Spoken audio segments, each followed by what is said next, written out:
legend of the lost tribes of Israel. The Bible's Book of Kings tells us that the northern kingdom of Israel was destroyed by a brutal Assyrian invasion in the 8th century BC, and more than land was lost. 10 of the 12 tribes of Israel would vanish into history and myth. But one of these lost tribes may have survived in the unlikeliest of places. Could ancient Jews have journeyed from the Middle East to South Africa? And could these African bloodlines reach back to King Solomon and before? To find out, I'm going to trace their journey. I'll brave an Israeli war zone, fly over the African bush, and explore a 3,000-year-old battlefield and ancient cities of stone. We're digging for the truth, and we're going to extremes to do it. They're a lot bigger than the scorpions in Utah. Oh, don't worry, they get much bigger. Look at the one at your foot.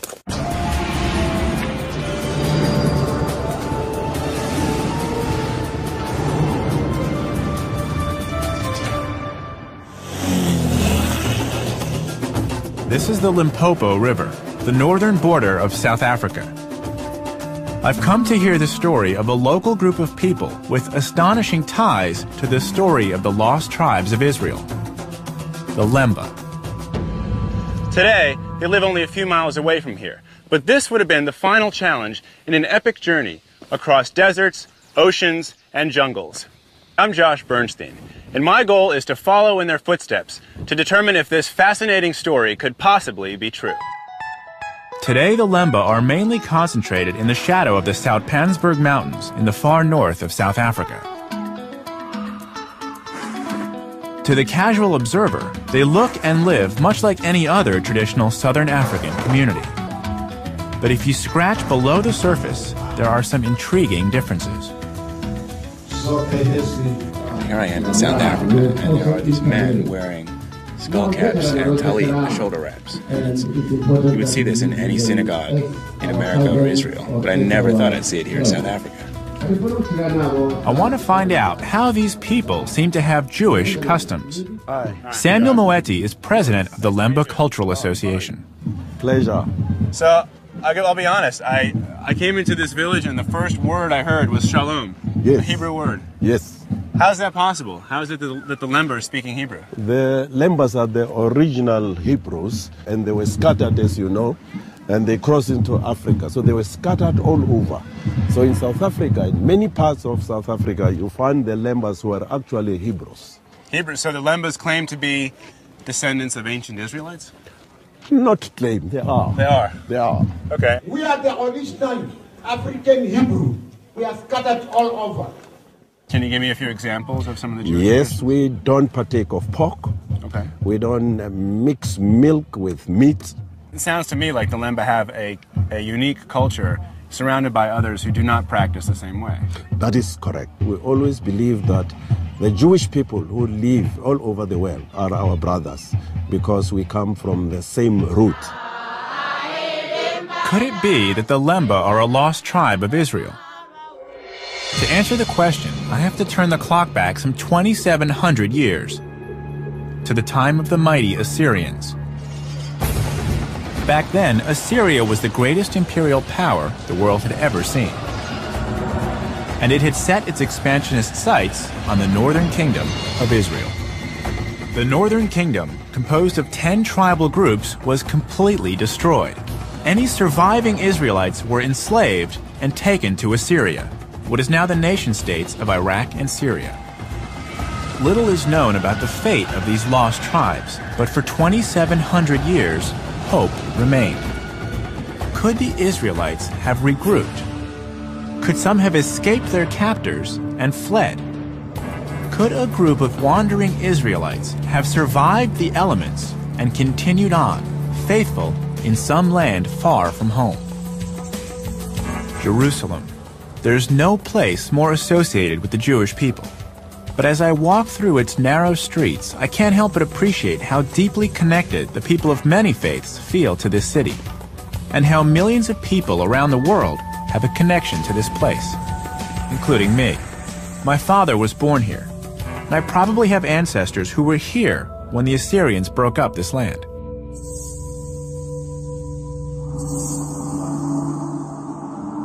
One of my relatives has told me that my grandparents are buried in this very graveyard on the Mount of Olives. I've never visited their graves before, but I've decided to try and find them.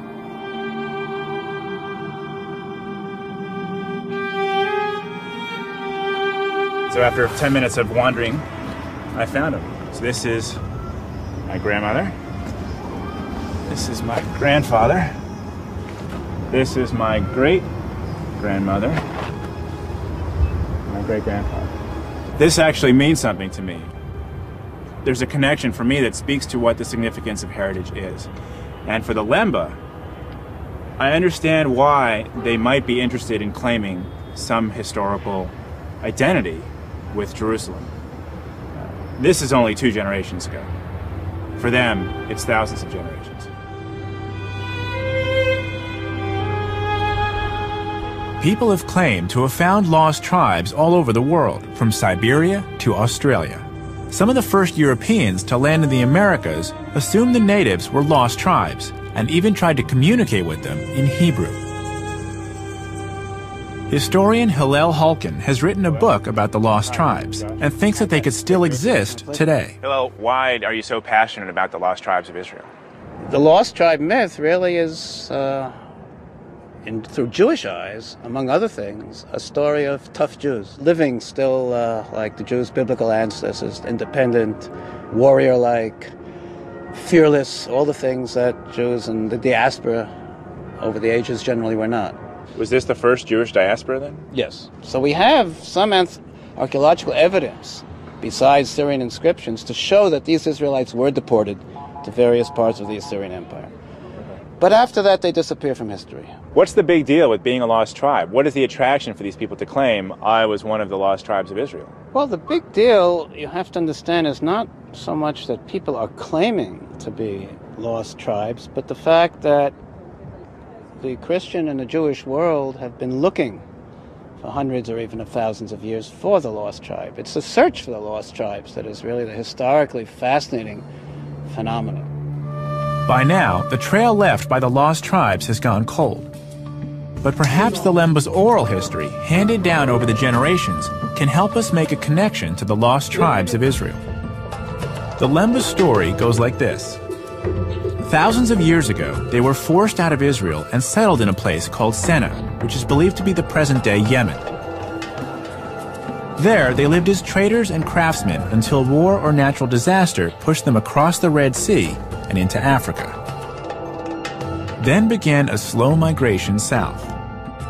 Along the way, according to the Lemba, they built great stone cities. It's a claim that's fascinated archaeologists. Why? Because the ruins of ancient stone cities still exist in southern Africa today. It's also where I need to be exploring next. I had no idea how big this site was. I'm on the trail of an African tribe, the Lemba. They claim ancient Israelite ancestry and could just be one of the lost tribes of Israel. We are original Hebrew. Their oral traditions speak of a great journey through Africa and of the great stone cities that they left along the way. I'm on my way to see one now.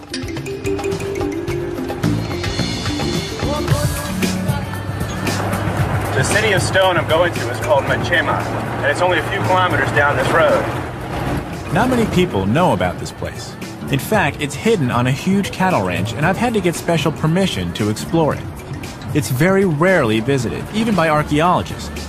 I'm hoping it still has some clues to the Lemba's story. Magdal? Hello. Hello. Hop on in. To help me make sense of it, I've asked historian Dr. Magdal LaRue to come with me to the site. She's been studying the Lemba for years and has just published a book on the similarities between their social customs and those of the Old Testament Israelites. So Magda, there are specific parallels between the religious practices of the Lemba today and the religious practices of ancient Israelites. Definitely. They've got remnants of an ancient type of Israelite religion. So in a way, they conserve this very special ancient type of It's like old school religion. Yes.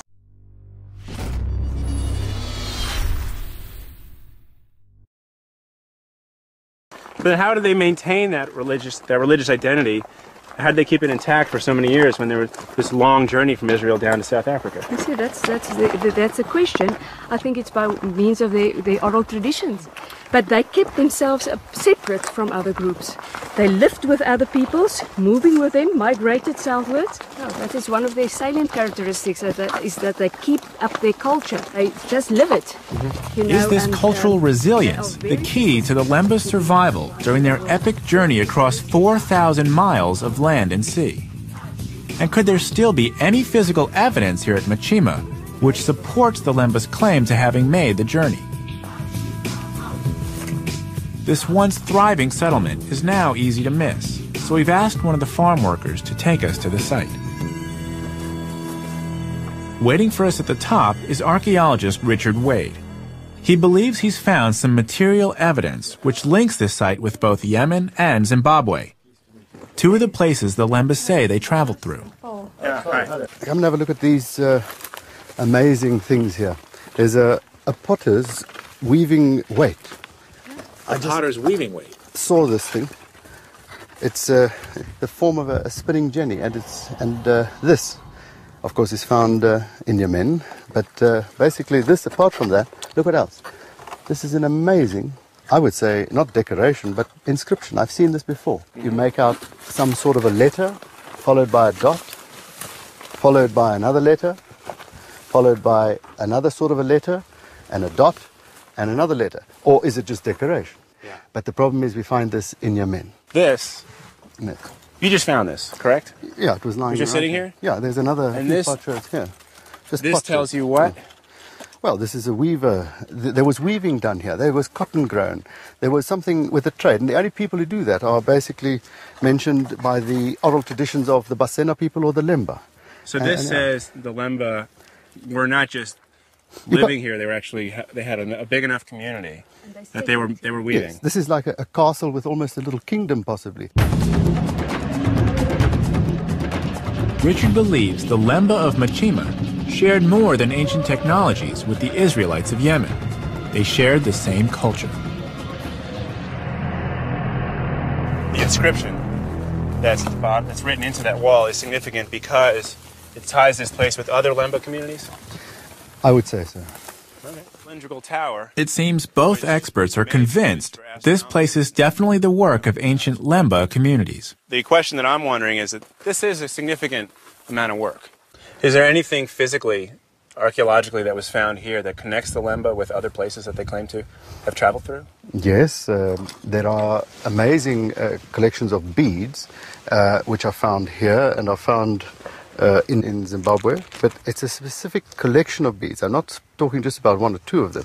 And these beads are directly related to Tarim and Sayut, where the harbors are of the Sena people, originally coming through from Yemen. But nowhere else. So these beads, let me just take a look at them real quick, reinforce the Lemba's claim Very much. that they did indeed travel from Israel into Yemen and then south through Africa. This is actually the first physical proof I've gotten of the people here coming from someplace to the north. And the Lemba today claim this as their heritage. Then it is. The most intriguing feature at the Machima site is the remains of a mysterious conical tower, which still has archaeologists scratching their heads. But I'm not really clear what it was used for. Nobody really could tell you unless they lived there. But is it a lookout tower? No, it's too low for the rest. You would have your lookout tower higher there. So we have a very significant, well-made little conical tower, which is very much the only one I've ever seen south of Zimbabwe. Really? Oh, yes. Zimbabwe's Great Enclosure has got the large one. There's quite a few there. There's a small one, but this is not seen in South Africa. A Zimbabwe connection is interesting because that's one of the places the Lemba say they traveled through. And these are the Lemba. Then this was built by the same people who built the one in Zimbabwe? Definitely the same people. The same stonework is here, the same bead types, the same weaving technology. Richard lays out some convincing evidence that the Lemba did indeed build this place, and could also have built the largest ancient stone city in sub-Saharan Africa, where I'm heading next. The ruins of Great Zimbabwe. It might be a bit of a long shot, but it's definitely worth a closer look. It's a really long drive, so I'm going to catch a ride with a local pilot. This will also give me a chance to see what the Lemba would have been up against on their long trek through the African bush. By the time I find out that this little plane isn't stable on windy days, it's too late. And we're off.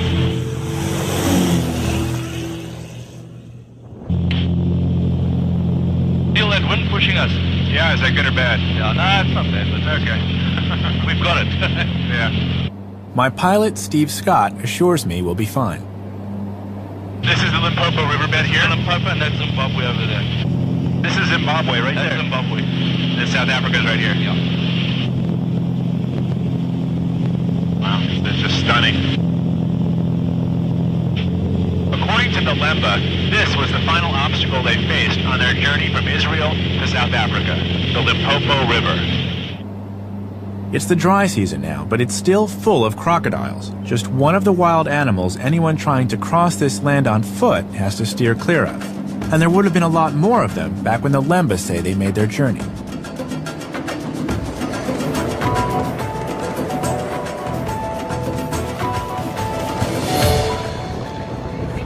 So we've just landed in Zimbabwe, and by just landed I mean we got here hours and hours ago, but we spent the better part of the afternoon getting our press credentials. It is not easy getting these at this time. We've been allowed because our story is on Great Zimbabwe, which is a point of national pride.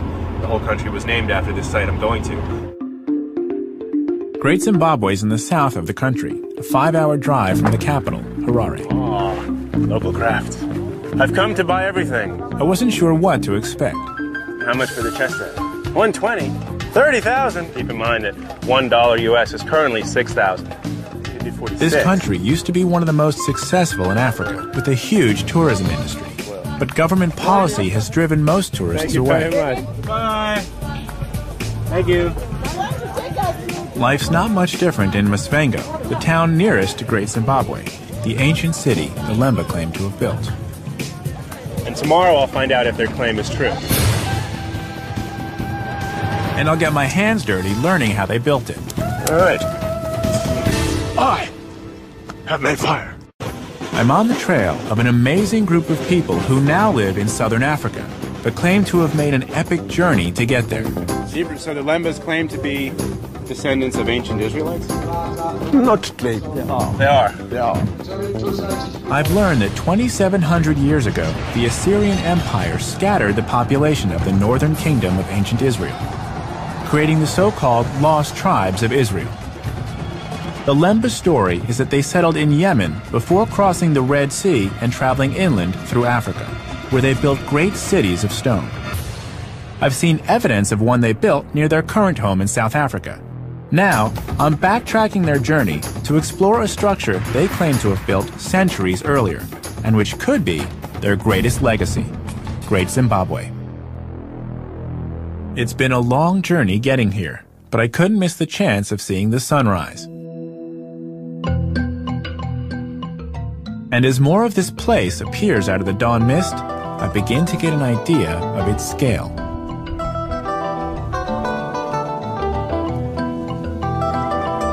The site covers an area of 4 square miles, the largest ancient stone city in sub-Saharan Africa. As I walk around, I can imagine this place as a bustling community, the hub of an empire that ruled over a vast area of southern Africa, a center for trade from far and wide. The Zimbabweans are very proud of it, and who can blame them? I'm here to meet Dr.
in the same Israelite cities which fell to the Assyrians all those years ago, and which could finally put this question to rest.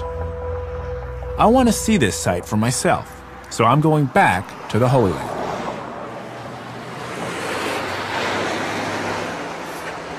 I'm now in Israel, just a few miles north of Jerusalem. I'm on my way to Shomron, which in English is Samaria. During the time of the Northern Kingdom, Samaria was its capital, and there was a lot of fighting going on. 2,700 years later, there still is. This place is a war zone right in the middle of the West Bank, or occupied territories. So I've had to take a few extra precautions to get there. This is Yitzchak. Shalom. And this is my armored truck to get there. It's 2 inches of solid steel. Yes. Solid steel. And the windows? Also 2 inches. 2 inches bulletproof glass.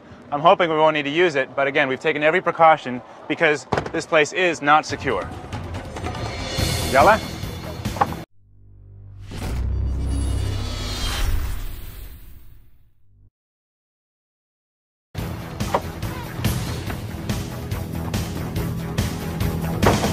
We're trying to get to an archaeological site called Sebastia. It may hold vital clues about how the Lemba's epic journey began, but it's on the other side of a heavily guarded checkpoint. Will we be able to get in? I'm on the trail of the Lemba, an African tribe who now live in South Africa, but claim to have made an epic 4,000-mile journey from Israel to get there. I've heard they were involved in the building of Great Zimbabwe, as well as similar stone cities elsewhere in South Africa. Now, I've returned to Israel, where they claim to have originated, to pick up their trail. If the Lemba are a lost tribe, they must have been present when ancient Israel split into the southern kingdom of Judah and the northern kingdom of Israel. This was also the time that their neighbor, the mighty Assyrian Empire, was building in strength. For a while, the Assyrians tolerated the northern kingdom, but the 10 northern tribes were living on borrowed time. I've returned to Israel to visit the remains of one of the northern kingdom cities. Trouble is, just as it was 2,700 years ago, this area is still a war zone. I want to show you where we're headed. On the top of this hill is Sebastia. There's an archaeological site there that's important to understand the Lemba's story. The problem is, Sebastia is in the occupied territory, and there's a military checkpoint just over here. So the big question is, will they let us through so that I can gain access to the site? But this isn't your average road trip. We've had to rent an armored truck to take us deep into a war zone. Yitzchak, my driver, is an Israeli settler, and for him, this level of danger is just everyday life. Yitzchak, you live in a settlement? Yes, of course. How long have you lived there? 25 years. Should I be concerned that I'm going into the occupied territory? I cannot promise you that nothing not happen to you. Right.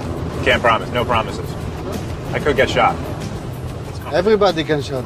Everyone gets shot. Where I come from, everyone doesn't get shot.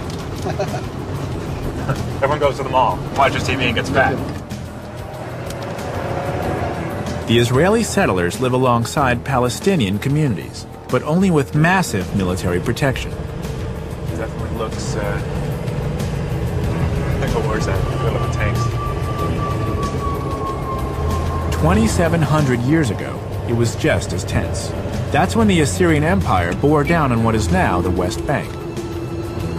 The Bible tells us what happened in the second book of Kings, chapter 17.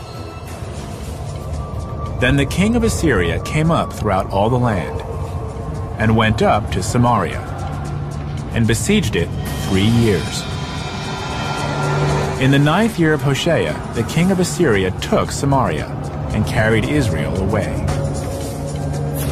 This is where they remained in exile.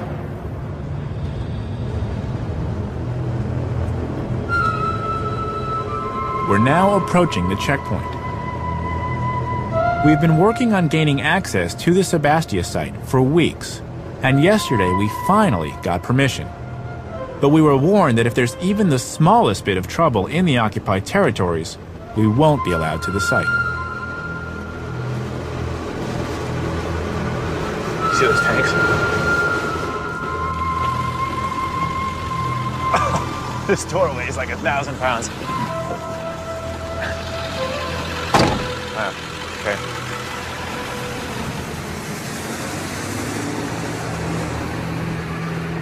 אתה מדבר אנגלית? So I want to go to Sebastia, the archaeological site.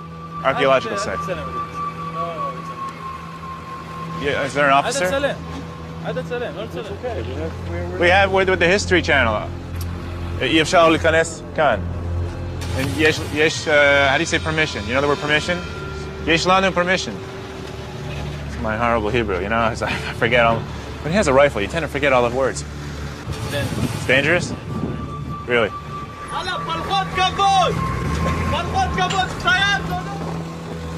Here's what's going on. It's a producer, an associate producer talking to the guard. He refuses to let us in. We've been working on this for weeks, and yesterday it was fine, but they're saying that today, because of a recent uprising, they won't let us through the security gate. Despite our best efforts, Sebastia is a bust. Fortunately, I have a backup plan. There's another ancient city which fell to the Assyrians, a place where the lost tribe's story may have begun, and where the Lemba might have started their journey. It's called Megiddo, but you might know it by its other name, Armageddon. Megiddo appears in the Old Testament, and in the New Testament, the same location is called Armageddon, the place where the book of Revelation claims the final battle between good and evil will be fought. Today, it's an important archaeological site, but in the 8th century BC, this place was a battlefield. Trade items that the Egyptians were interested in. Archaeologist Israel Finkelstein is director of the Megiddo expedition and an expert on the ancient kingdoms of Israel. He's agreed to tell me more about this site and the city of Megiddo's extensive influence. Well, it was quite a big state. It was the most prosperous state in the Levant at that time. They reached all the way, I mean, you can hear about them from the information given to you by their neighbors. So the king of Moab is complaining. Well, the king of Damascus is complaining that they took territory from him in the north. The king of Assyria, the great king of Assyria, is saying that King Ahab of the northern kingdom came to fight, at Karkar against the Assyrians with a huge army of chariots. So according to all this, they were very powerful in the 9th century. So at this location, these people, they said there was about 1,000 people living here. Something like that. They were able to become significantly powerful so that the Assyrians, who were a powerhouse of their own, actually respected them. Yes, no doubt about that. In the beginning, before Assyria became, so to speak, a devouring empire, in the beginning there was some sort of relationship between Assyria and the Northern Kingdom, and at a certain period of time, even the Northern Kingdom was an ally of the Assyrians. I mean, of course, a weaker ally, but still an ally under the sphere of influence of Assyria. But then, in the second half of the 8th century, things changed, and the Assyrians were interested in simply ruling over those territories and taking them over. Eventually, the Assyrians' patience ran out, and they would no longer tolerate challenges to their power. They had set their sights on empire.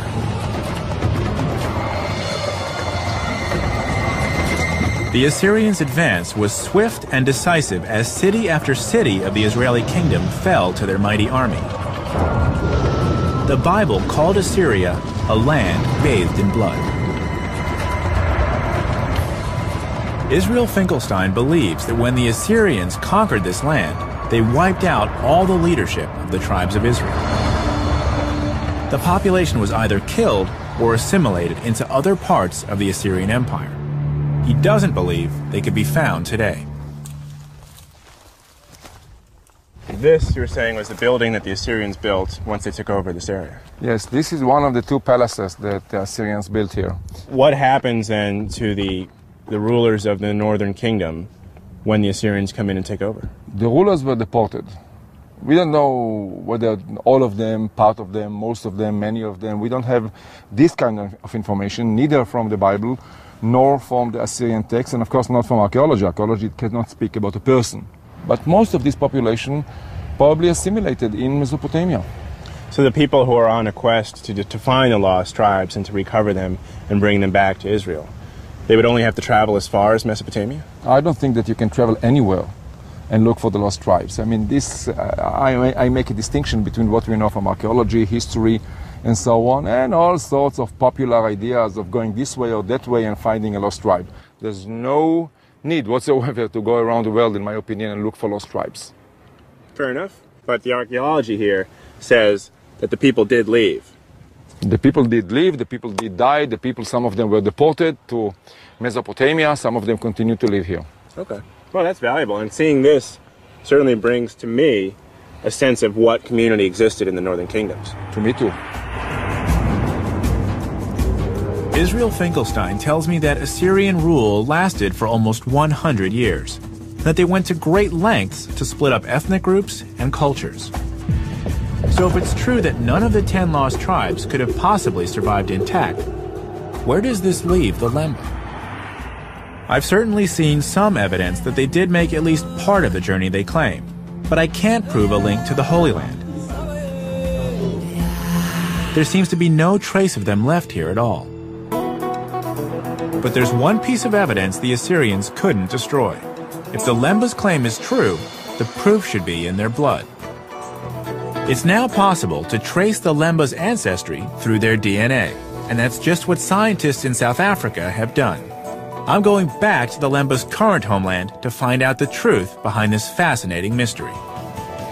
Doctor? I've returned to South Africa, the current home of the Lemba, an African tribe who call themselves Original Hebrews. We've traced the journey they claim to have made across the whole continent of Africa.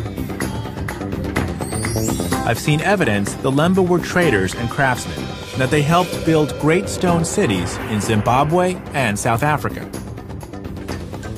But it's proven very difficult to locate any evidence linking the Lemba to the famous lost tribes of Israel. But I'm not finished yet. In fact, there could still be solid proof behind their claim to Jewish ancestry. That's why I've come to Johannesburg. The scientists here at the National Health Laboratory Services have screened the genetic profiles of the Lemba and their neighboring tribes, the Venda and the Bantu. They've come up with some revealing conclusions. I heard of the Lemba many years ago. Dr. Trevor Jenkins has been the lead geneticist in the study of the Lemba for the last 20 years. And I didn't really have much interest in pursuing their actual identity until a friend who had been studying the Lemba had detected some Jewish influences in the music of the Lemba. So their music actually differs from the people around them. And that brought you in to study the genetics? Yes. So the genetic data doesn't say that the Lemba are Jewish as much as it says they have Semitic origins. Yes, that's how we put it. What we were saying was that there's a non-African contribution to the gene pool of the Lemba, which is not evident in the peoples amongst whom they live in that part of the world. You mentioned non-African influences. If someone didn't have genetic data or the testing available, how could you determine if one group is Jewish or not? I distrust relying on morphological features to categorize populations.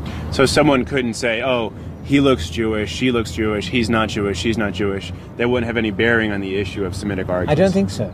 The Lemba... Dr. Jenkins believes DNA always trumps appearances, and the Lemba's claim to Jewish ancestry may indeed have some genetic support.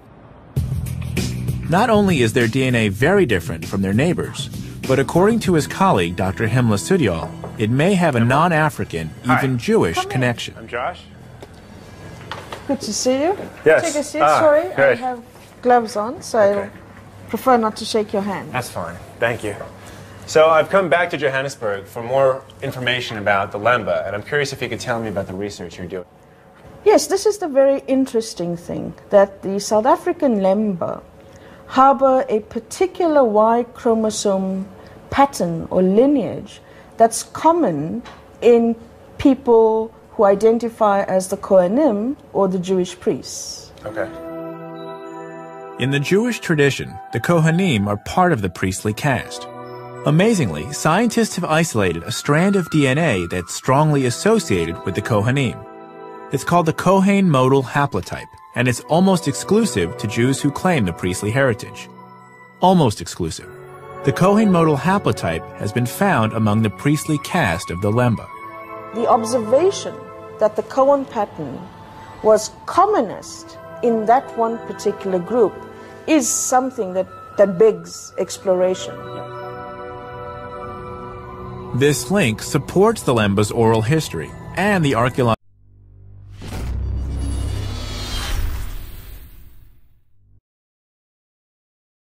clues we've seen in the places they say they lived. Hardcore time. But Himmler is quick to point out the limitations of genetic science. Now, in terms of whether the Lemba are Jewish because they have the Cohen modal haplotype or not, is something that science cannot address. Because cultural identity is a social construct. No genetic data is going to tell you that you are Jewish, or that you are Hindu, or that you are Christian, or any religious domination. Himmler tells me that the presence of the Cohen modal haplotype can't tell us anything about the Lemba's religion.